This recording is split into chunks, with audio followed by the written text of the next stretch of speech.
In the 18th century, music such as this was not accessible to everyone.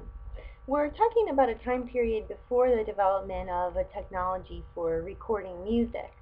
So a musical performance was something that you had to hear live and in person. It was a sort of leisure pursuit in the days before television and movies.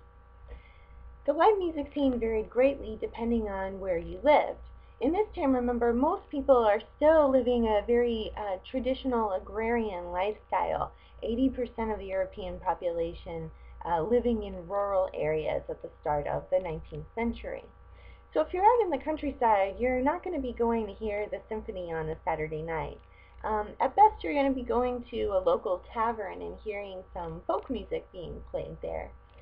Something probably very festive, melodic, fast-paced compositions that use more rudimentary instrumentation like drums and a simple lute, um, perhaps a guitar. Urban, more elite audiences would be going to hear music, say, by Mozart.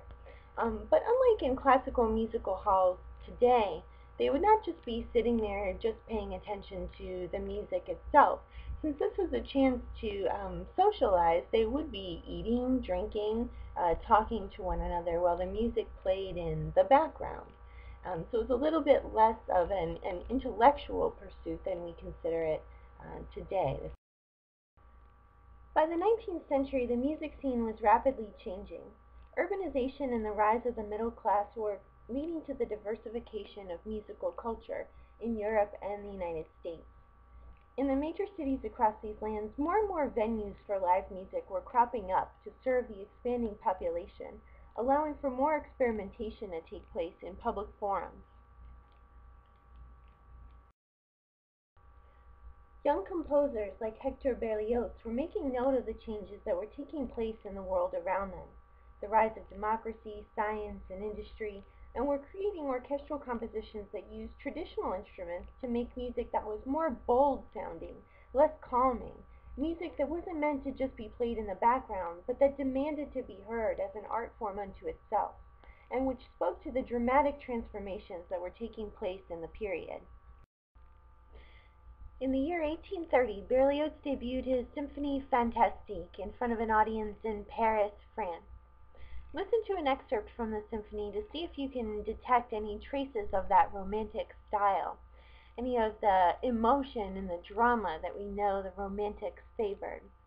Listen for the ways in which Berlioz breaks free from the musical traditions of Mozart.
Wow, right?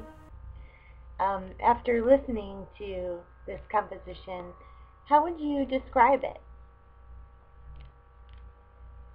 It's very dramatic, right? It's filled with contrast. It commands your attention. You just can't sit there and listen to it in the background. Does it do anything for you to reflect the changing nature of the times? Um, I think it does. I think that it definitely demonstrates the liberation from the musical traditions of the past. It seems to reflect a great deal of the upheaval, the chaos and the anxiety of the time period. It certainly was disconcerting to the audience that heard it for the first time in 1830. When the symphony premiered in Paris in that year, fights literally broke out in the audience between the older generation of performance goers who were expecting the usual type of musical fare that they were accustomed to, right? The very melodic, slower paced, logical compositions, repetitive compositions of the Enlightenment era. They just wanted to kick back and enjoy listening to something that was pleasing to their ears and they didn't have to think too much about. They not only booed and hissed when Berlioz's work was played, but they literally attacked some of the members of the younger generation who were excited fans of Berlioz. Who were not as established, maybe socioeconomically or culturally, who could relate to the drama and the tension of Berlioz's composition. Both types of people were coexisting in Paris and really across Europe in this time period. And many musicians sought to appeal more to this up-and-coming younger generation, this rising middle class, because the composers themselves were feeling more liberated and allowed to explore a wide range of feelings and also musical styles, knowing that they're going to have growing support from this rising urban audience. Berlioz's symphony and the style of music that it represents is characteristic of Romantic music in general. The Romantic movement in music lasted the entire duration of the 19th century. And while there was some variation in particularly popular themes, some general characteristics of the music can be described as follows. 1. Striving to be emotionally expressive. When we looked at Romantic literature and painting, this was a major characteristic that jumped right off the page or right off of the canvas at us immediately. In music, this can be achieved in a number of ways, all of which were employed by the Romantics. To convey the passionate, deep, sometimes destructive feelings that we saw Romantic writers and artists also embracing, Romantic musicians had to alter many of the sort of fundamental structural elements of traditional classical music, including things like rhythm, dynamics, and intensity. Instead of a musical composition being a steady, tranquil, pleasant exploration of a single melodic theme, the Romantics disavowed the use of extended melody in general, preferring to fill each movement with a ton of contrast, bringing us, the listener, from moments of almost complete quiet to interludes of crashing sound in a matter of seconds, changing the tempo and rhythm of a composition, making it slow down or speed up to imitate the ebb and flow of feeling, contrasting lyrical instruments with deep percussive sounds to suggest the conflict between light and dark, male and female, life and death. For much of the century, save a couple of decades right in the middle, in which the realist emphasis on the average guy kind of seeped into the realm of music, as we'll discuss in a minute, such dramatic compositions express themes that, again, are familiar to us from our study of Romantic literature and art, themes like passion, emotions, and the supernatural. We see these themes in the narrative of the Symphonie Fantastique. Berlioz's work is an example of what is called program music, that is, music that tries to tell a story, usually in one of two ways.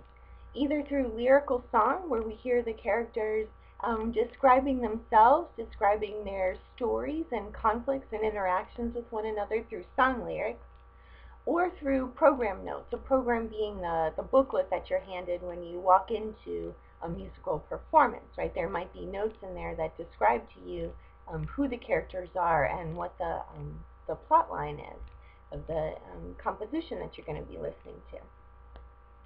In the case of the Symphonie Fantastique, through the program notes, the audience learned that they were listening to the story of, quote, an artist gifted with a lively imagination who has, quote, poisoned himself with opium in the depths of despair because of hopeless love.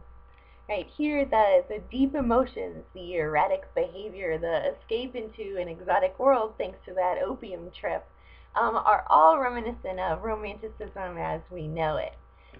These themes are reflected in the music too, right, which takes the classical conception of melody repetition and warps it, repeating the same melody in each movement, but altering it so that it's barely recognizable, right, changing the pace, speeding it up or slowing it way down, stretching out the melody, taking a lot of musical diversions on the route between point A and point B, adding a number of instruments to the arrangement so that the symphony takes on a sort of cluttered or busy or frantic tone to it.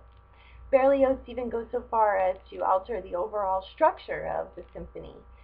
Typically up to that point in the neoclassical era, a symphony had 4 movements. That was the rule, nobody broke it.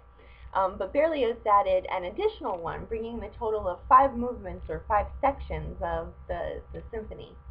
The total was 5.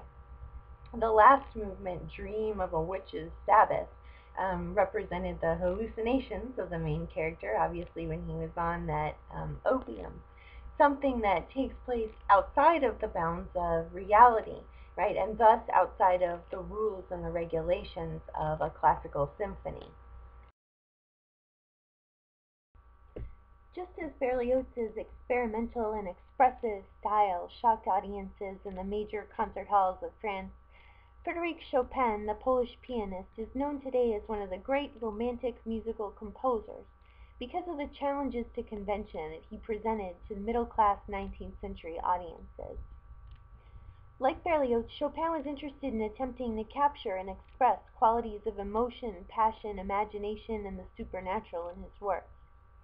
However, instead of playing in big concert halls to mixed crowds that may or may not support his musical style, Chopin catered to the growing ranks of the upper middle class, who, with their new wealth and increasing amounts of leisure time, began commissioning Romantic composers to play in their homes, to a circle of friends with like tastes, giving rise to what's called parlor music.